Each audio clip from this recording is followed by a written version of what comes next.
next speaker. Directly from Atlanta, Georgia to the world, I would like to welcome Srinivas Thummalapalli.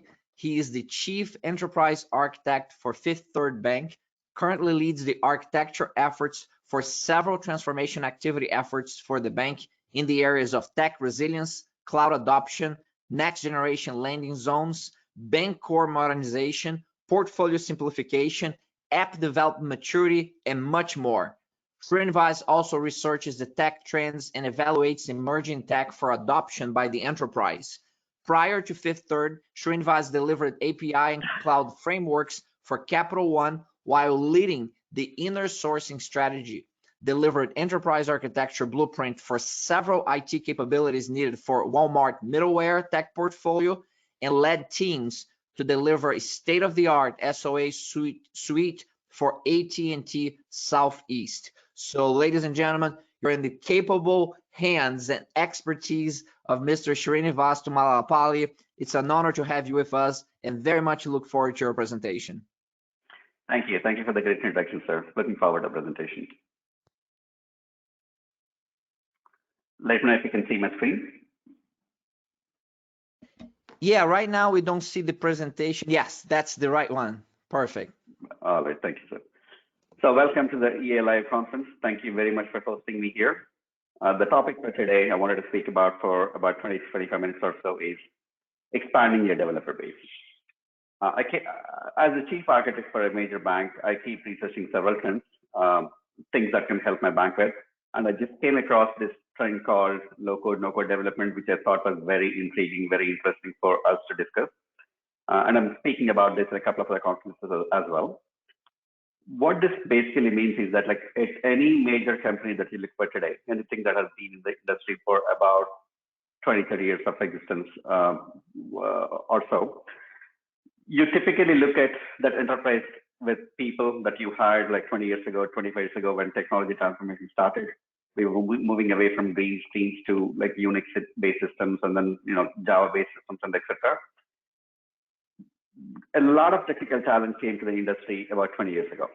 And then if you look at any company right now, most of them are either become leaders or have become what I say leading the company in areas such as product management, business analysis, so on and so forth. And if you look at the compute needs of the company right now, you just don't have the same developer base anymore as you used to get, which now means you have a lot of backlog, a lot of intent your business is expecting you to implement, and you have a very limited resource pool. Now, how do you expand this pool, making these connections I just talked about is the agenda for this topic. Again, it's an emerging trend. I would say fairly recent trend, like 3-4 years ago is when this started. And before we jump on that, I just wanted to share a little background before. I think what was shared in the introduction slide. I'm Srini again. So I lead cloud architecture, cloud transformation, digitizing, so on and so forth. But basically, my passion is to advance the profession, which is why I keep talking in conferences every once in a while to share what I'm learning about in the research field. That's a quick 30-second summary about me. I think like Jose has done better introduction than me about myself. Now, the context is you're in a business meeting, you're talking to a CIO and you're talking to business leads and they're asking you, we got this great stuff that's coming on and we need to implement all this in like 1 year, 2 years, 3 years. And you're on the back of your mind, you're going like, what's my hiring outlook looks like? Do I have the means to go hire as many people that I really want, right? And the question that's going back in the back of your mind as an IT leader is, how well is my organization's delivery capability meeting the expectations right now? What are my organization's right now? Since as in, is my department full of developers, like 80% staff, 20%, 80% development staff, 20%, project managers, agile scrum masters, so on and so forth, or is more like 99% of my staff is mostly like, IT managers, and then I get products from my vendors all the time, stuff like that, right? So what are my organization's strengths right now? If I'm looking at my complete organization base, when I'm looking at their skills portfolio, what is that strength that I'm looking for, right? How, and secondly, it's not just about the people dimension. As a technology leader, you also think about what technologies are out there that can speed up my development? Like, what kind of stack, what kind of technologies do I need to pick to address this? So on the back of your mind, you're thinking, one, there is a people dimension, then there is a technology dimension. On the people dimension, there is some aspects like, you can always, there are quite a few areas that are coming up to increase, the pool of developers you have access to. On the technologies, there is a mix of the technologies that are making you not having to know a lot to actually deliver more. That the combination of that people factor and the technology factor together is what low code, no code is all about. That's the context I want to bring to your minds today. Like when you are in those meetings, when you are facing several conversations with your business in terms of, you're asking me to develop all this, you're asking me to deliver all this, but at the same time, here's the resource pool I have, 10 things to do, and my capabilities are suggesting that I can do only 2 things. But eventually, if you look at your competition peers, they're doing more than you can. So how do you catch up to the competition? How do I use the strengths that I have to my advantage to deliver more than what I currently do? That's the context here today for this presentation. Now, what options do you have for the very same problem that I just talked about? Can you hire a lot of technical people like right away? I think the answer is no. Can you reduce your backlog? Can you tell your business, say that, no, you know what, Joe, I'm not going to do everything that you're asking me here. I'm going to reduce the backlog. Oh, that you can't do either. Can you buy everything? I don't think so. Like at least 30 to 40% of any company's portfolio is something that you got to write yourself. Again, I'm talking about large, mid to large kind of companies. If you're starting like a 5 people kind of IT shop, then this doesn't obviously make sense. But you're talking about people with 500,000, that kind of stuff I'm talking about. Can you buy everything to help your customers? Probably not. This goes without saying that when you're looking at banking, when you're looking at insurance, when you're looking at any industry, you're not the only one in the player. There's quite a few of your peers who are also in the business trying to differentiate themselves compared to you. And the way they differentiate compared to you is by providing better technologies than you. Same thing goes for you. You're probably providing some unique niche cases better than your competition. That's why they're coming to you. Now, you can't buy those kinds of products go commercially off the shelf, right? If you are differentiating yourself by buying the products that are like off the shelf, obviously you're not really differentiating yourself, which means you have some stuff to write. So buying everything is not an option. Outsourcing everything again goes in the same lines. You just can't outsource your core functionality. That's something you got to keep it for yourself. Can you increase the delivery velocity? Last time I tried, no. And can you train the workforce? Here's where I think there is a little possibility. Again, training the workforce in Java and the cloud and the Pythons and all the latest and greatest technologies out of the question, but a little is probably possible. The only option left on the table right now, if you look at all these options, I'm not very sure if you have any more options that we need to discard.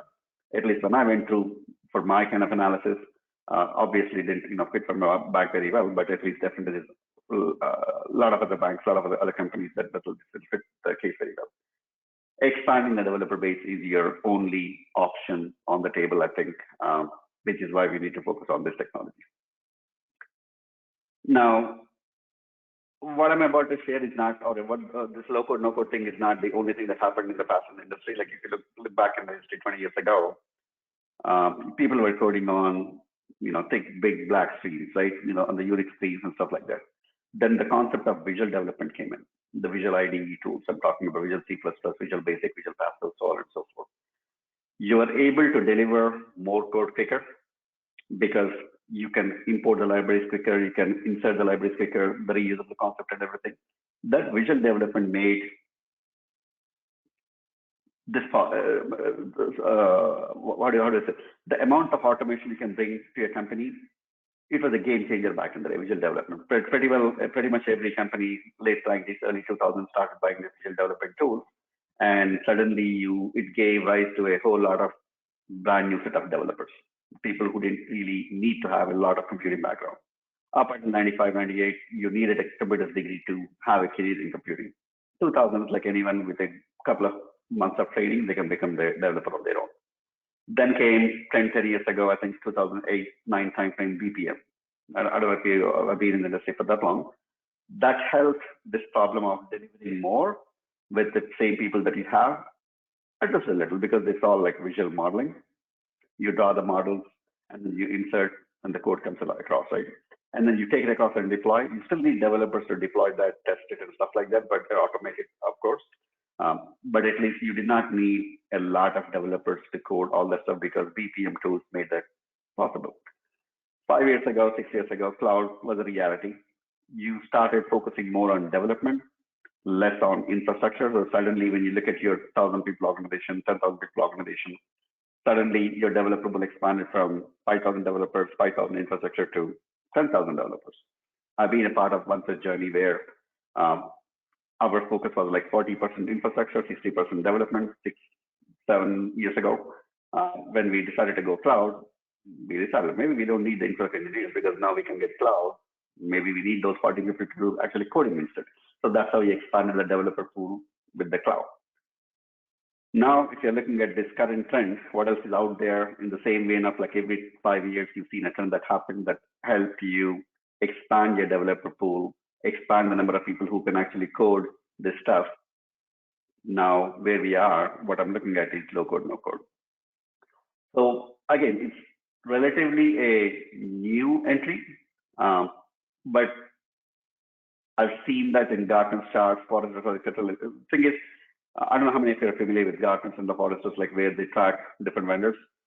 This has been there for 4 years on both the charts, which means this industry is not very new, but what's emerging is the pace at which it's being offered. Now, if you look at Amazon buying Honey Code, I think, Google getting into AppSheet, Microsoft getting into Power Apps, every cloud provider is getting there. You know why?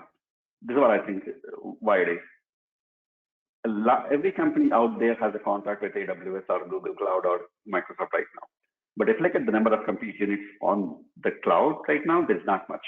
You know, you see lots of new people signing up for conferences, cloud conferences, not a lot of new people signing up contracts with cloud providers. But when you look at the cloud spend, it's not really going as exponentially as the number of contracts. And the reason is because even though you wrote the code to deploy on the cloud, people still need cloud skills to get there. And there is not that many cloud skills available in the market.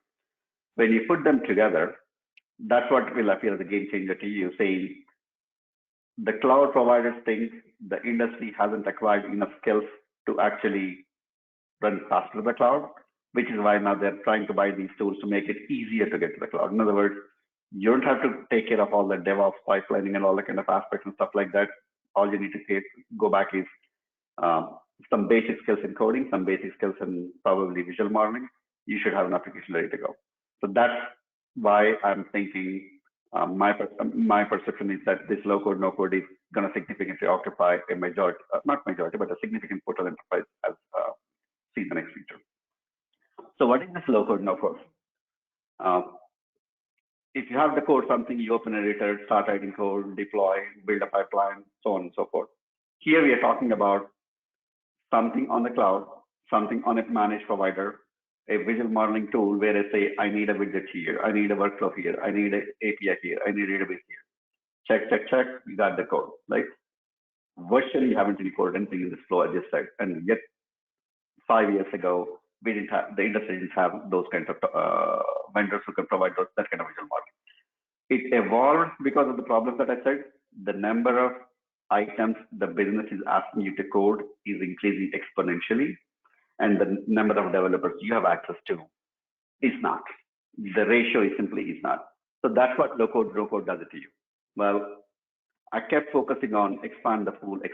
I gave you, I think, enough hints, but now I'm going to lay it out in the open. When you look at any company, 20 years ago, all the developers that you hired, like I said, they all have become, either leaders or architects or basically people who can't write code anymore. But a significant amount of that became business analysts, project modelers, business modelers, so on and so forth. What do they do when they get an idea saying this is what we got to do? Like I'll take the classic example of delivering a UI kind of app. They need a developer to code a UI, UX kind of screen, to showcase it to their business, and they come back and say that, oh, that's not what we want, this is what we want. That process alone you'll end up spending like so many sprints. That's a very classic example of where that guy who cannot code this, whatever, because he doesn't know HTML or any of these technologies that will enable you to build like a dummy screen, can use these tools at least to cook up that, like these step number one, like anyone in the world can do. My grandma can do it, right? Again, not going there, but the technologies, the low-code, no-code technologies make those kinds of scenarios possible where you don't have to wait for a development resource to become available to do that kind of basic functionality. Step two, if let's say they do like the UX, the next thing you need is, okay, I need to call this API. I need to call this API to go get the data. What if that API is nothing but just a button where I say, I need this API, here's the fields I'm going to populate. User inserts the fields, you pass on to this API, it goes to the database and gets the data. That end-to-end flow is simply possible. The developers or the business analysts or the project managers or the project, the non-technical staff is how they branded themselves to be in the last 10 years or so, suddenly can become technical. To me, converting that flow to deployable code on this managed platform in sprints and in minutes and not sprints, if this vendor can add that capability, which I'm saying they did already, you have a non-technical developer, non-technical person in the company. I'm sorry. So you have a non-technical resource in the company now become suddenly a developer. And that's the majority of your enterprise right now. At least, if not majority, at least that's 30, 40% of your organization since right now.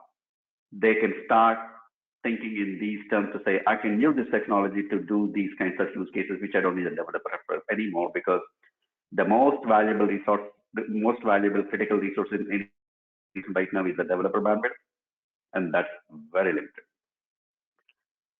Now, I don't want to promise Nirvana state here. In other words, this low-code, no-code thing is not going to solve every problem that you have. It's not going to be able to code every application that you have.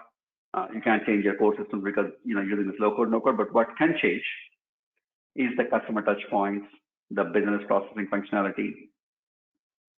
I'm going to say like stuff that the core offers data to, which is the front-end layer, the middleware layer. That's what I'm talking about. But get this. Where do most of the requirements change? From time to time, like every day, when you're looking at the backlog, most of the changes that you implement on, they are in that space.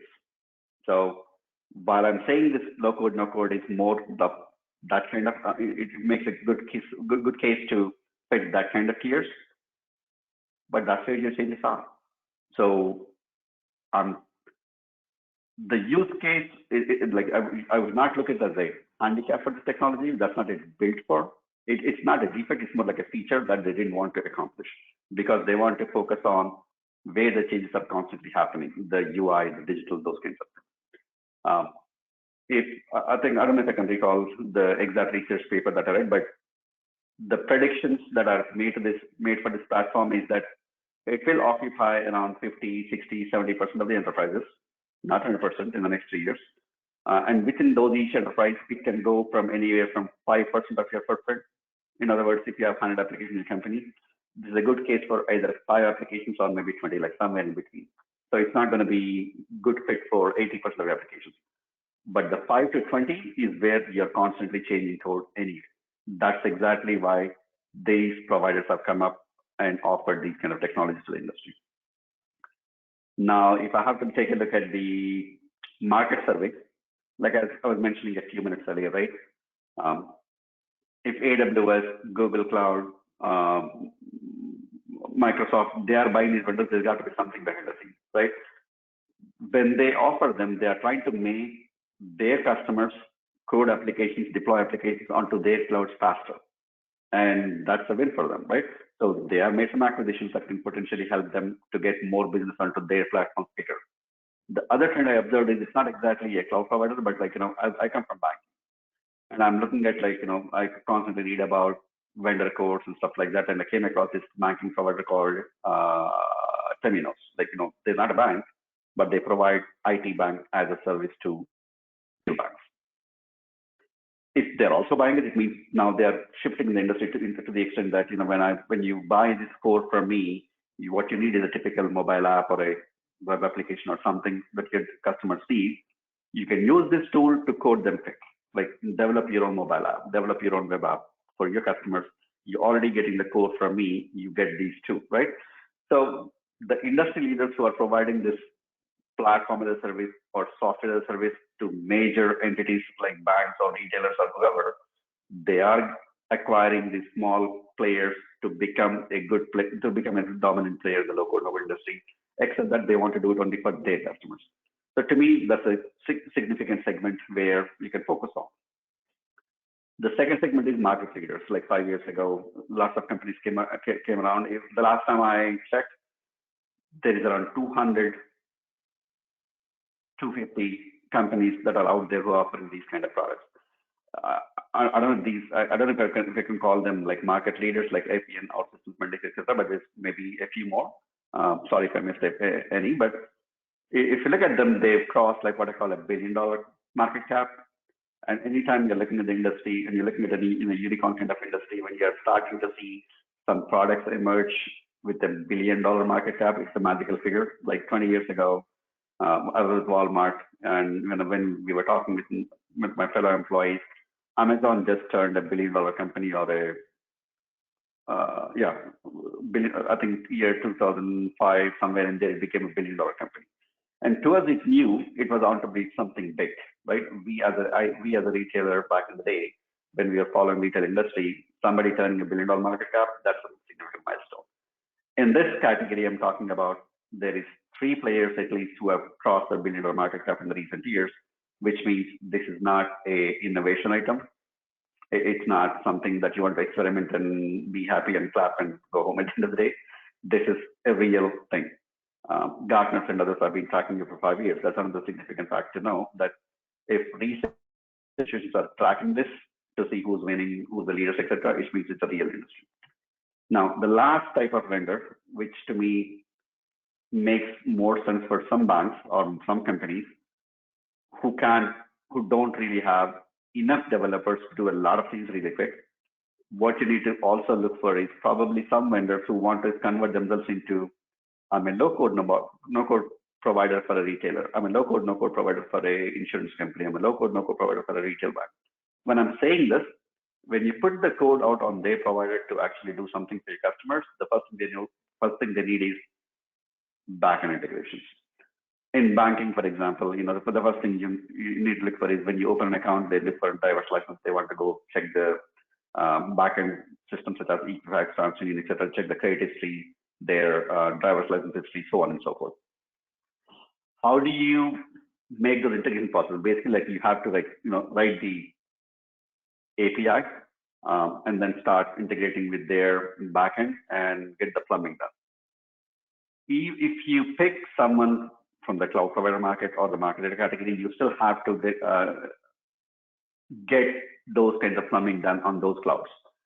The custom provider, again, this is a very niche market. This is a very targeted kind of negotiations you have to do, where you come in and say, if you are going to be a low-code, no-code provider for a retailer or insurance or a bank, like whatever your segment is, you say, I need these backend plumbing to be done ready-made, so that when I'm coding my applications, all I'm asking is, can you plug into this API? Can you pass on this data? So on and so forth. To me, if you're a leader, this is the perspective I want you to take away from this. For your industry, you have significant expertise on the cloud that you're already after. Then if all you need to do is like expedite the development in some areas, go with the same provider that you got in the cloud. If you are nowhere on the cloud, and if you have if you recently started, if you want expedited development, go with the market leaders. I think is the best case for you. The last option, you've been in the industry for a while, you're still struggling on cloud, you don't have a lot of IT staff that can develop code, but you have a lot of IT staff that was at one point developers, and you want to get there quicker. This provides a unique opportunity where the market is 300 of 250 kind of vendors, probably 10 differentiating, 240 struggling. Try to find those with that capability who can make them offer them an opportunity to become themselves to be a low-code, no-code provider for your industry. And that's how you kind of find a win-win situation for both. We can definitely talk more. Again, it's a quick 30-minute presentation, but this is from a leadership perspective, I think this is a slide you want to focus on the most. Now, if I have to revisit the problem statement I gave at the very beginning, lot of backlog increasing, not a whole lot of developers, still struggling on the cloud, and can create enough velocity that meets the business expectations. You convert those people who are the spreadsheet makers or the slide makers to say, I think you can become this developer for these kinds of applications. In addition to what you do, this doesn't take that much time. 1 week training, 2 weeks training back, right? If I had to recall an example of hiring a lot of people from college grads about 5 years ago, I was a different company, 3-4 years ago, I think, where we made a decision to not just look for like tech IBD, computer graduates, so on and so forth, because they're like very expensive. So what we have done is we added a different line of hiring pipeline to college hires, and they don't need to be coming from CS background. They can come from any undergrad background, and we would take them through like boot camp. We would give them like cloud training and Python training and some basic JavaScript training, and say, no, you're a developer, like MongoDB and whatever the easy ones, right? This is something in that line. You need to look within your base, within the org base, and say, you were a CS guy at one point, you were a developer at one point. Now you lost touch, but I can make you a developer using this technology. That gives rise to offering you a potential to beat majority, 20% of your backlog. In the best case, maybe at least 5 to 10% the worst case. How do you migrate? I would say, and this roadmap is going to be like very flexible, very custom for your company. You define the problem statement, work with your business. I'm not going to read out, I think you that out, but the most important thing on this thing is you have to get your buy-in from your business. This is going to take some attention away from your current focus with some of the staff. So start low, make a business case, go for a win, accomplish it, create awareness, like any other technology you want to bring in. But this is something, it is affecting a lot of staff that are not known to be developers in a long time. At one point they were. I think there's some political conveying of message stuff you have to do as a leadership team in your companies to get this along. It will be slow, but trust me, every company that has gone through, I've spoken with a few who have adopted them in this company, in the industry. It was the first initial couple of months, it was slow, but afterwards it picks up pace, and after that, it becomes like a reality. Just like today, you're sitting in prioritization meetings where you say, this app needs to go to the cloud, this app needs to stay on-prem. That's how simple this provides an option. So I think we are right at time. I'll open the floor to any questions you may have. Fantastic, Srinivas. Very good presentation, low code, no code. And I'm going to ask you to stop sharing now by clicking the stop button so that the audience can see us on the bigger screen. And we have questions that have come up during your talk, and I encourage the audience to continue to submit those questions, and I'm going to relay as many as possible to Srinivas during our conversation here. So the first one comes from Andrew Fuqua, and Andrew is asking, my guess is that no-code, low-code solutions are more likely to be used internally or behind the scenes and less likely to be customer-facing applications. And his question is that correct? Could you please comment on that? Is that true or not? Absolutely. Absolutely, sir. It's a great question, by the way. The first, this is something you use internally, like any other tool that you use to develop code. The kind of application that you code, Andrew, is the ones that are touching the customer, like your mobile app, your web portal, maybe even your APIs, in case you have customers who wants to like transact those. Those are the kind of things that you typically look for to use this technology.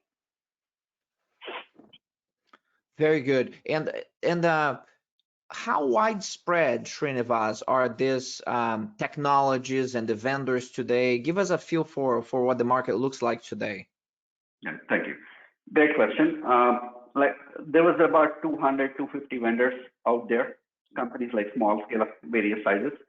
I've seen 3, 4, like some of them were acquired by the cloud providers, so technically you can't call them low-code companies anymore because they're cloud providers, but the other 247, they are independent companies. Some are, maybe a few are public companies already.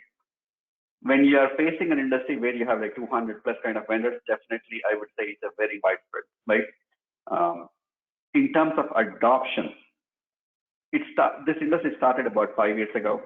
And if the research institutions are actually plotting them on a graph, magic quadrants and stuff to say, this vendor is a leader, this vendor is a follower, this vendor is a challenger, this vendor is innovative, like they're creating categories of vendors, which means it's been there for a while and they're all surviving. Lots of venture capital funding going on into some companies, and some are become public, some are able to manage with their own finances.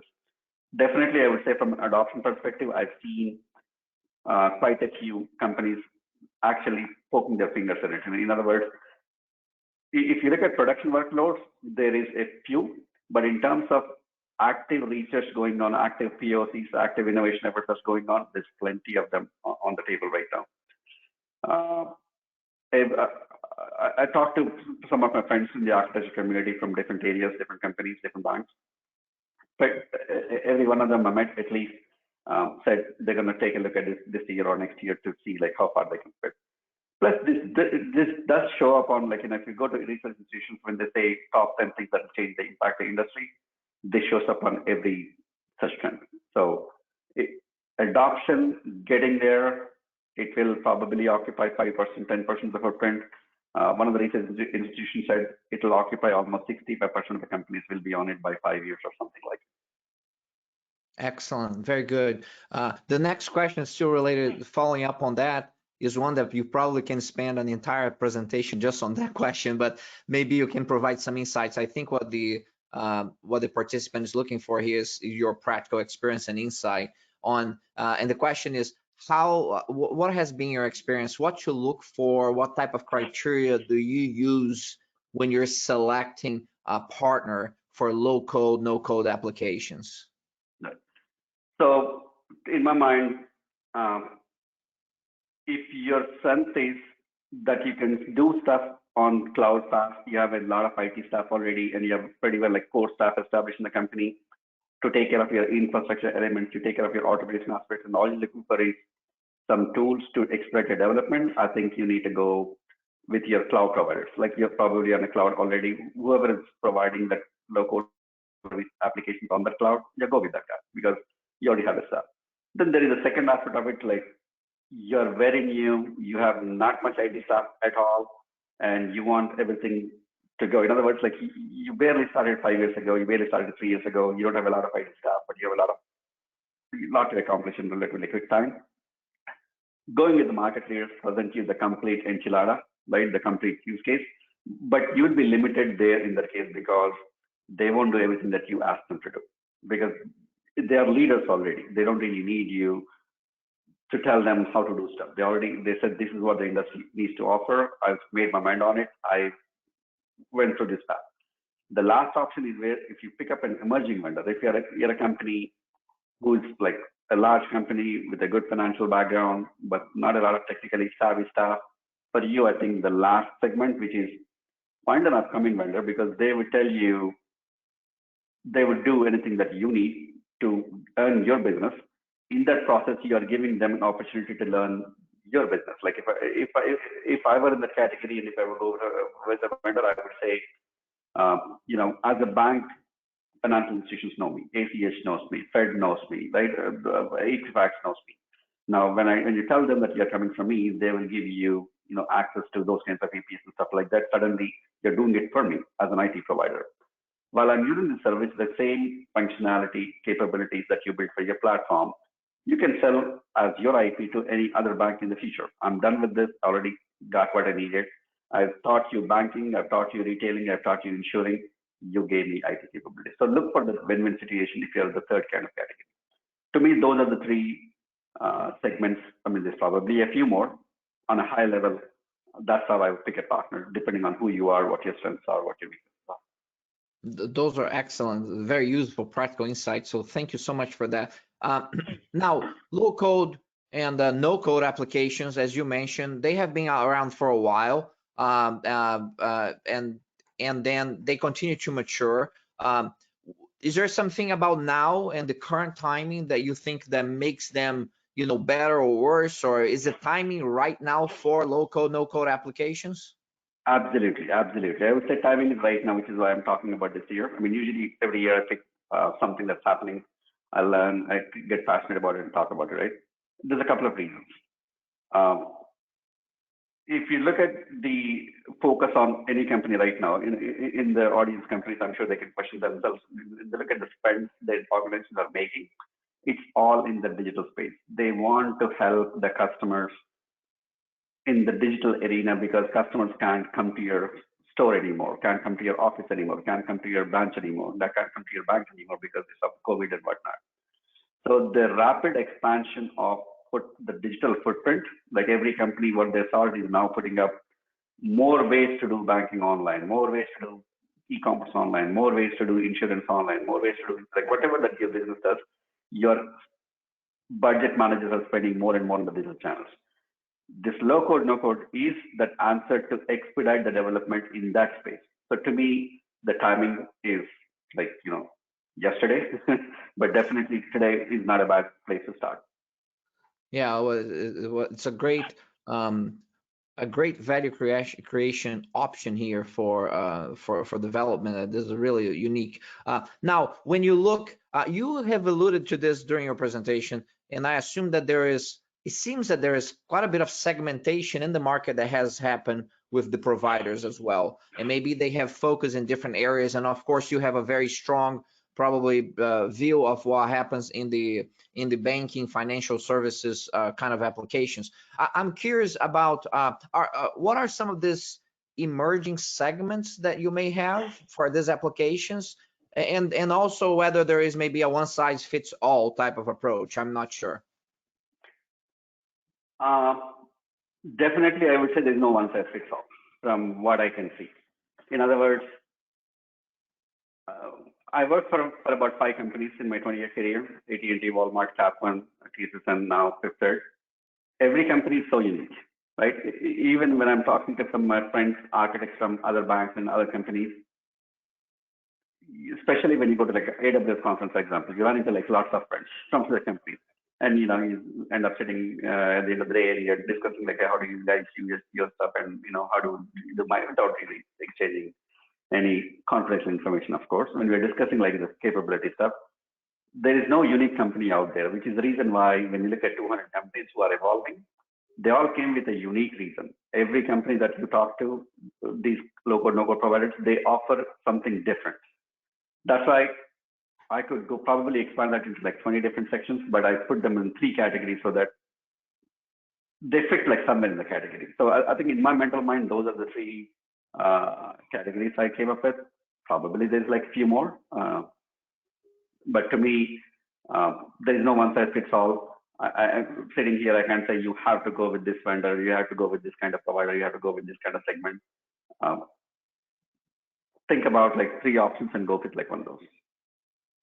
Terrific. Srinivas, thank you so much for taking the time for your incredibly busy schedule. We really appreciate all this great insights and practical experience that you have shared with our global community today. Very much appreciate your time here with us. Thank you for having me, sir. Thank you guys. Thank you. Ladies and Bye-bye. gentlemen, Mr. Srinivas Thummalapalli, thank you very much. And we're excited about this session, and of course, the one coming up now at the top of the hour. We're going to move into biotech, and we're going to talk to a leader in innovation and how he is facilitating innovation and digitalization at Roche. So at the top of the hour, we're going to talk about scaling your internal innovation capabilities. Look forward to seeing you then. And for those of you who have additional questions, comments, make sure to join us on LinkedIn. We have provided the links throughout this conference through the chat. So join us there. Make your likes, your comments, your shares, your insights, your questions. Let us know what are your thoughts on what our experts are sharing with us. So see you at the top of the hour. Thank you.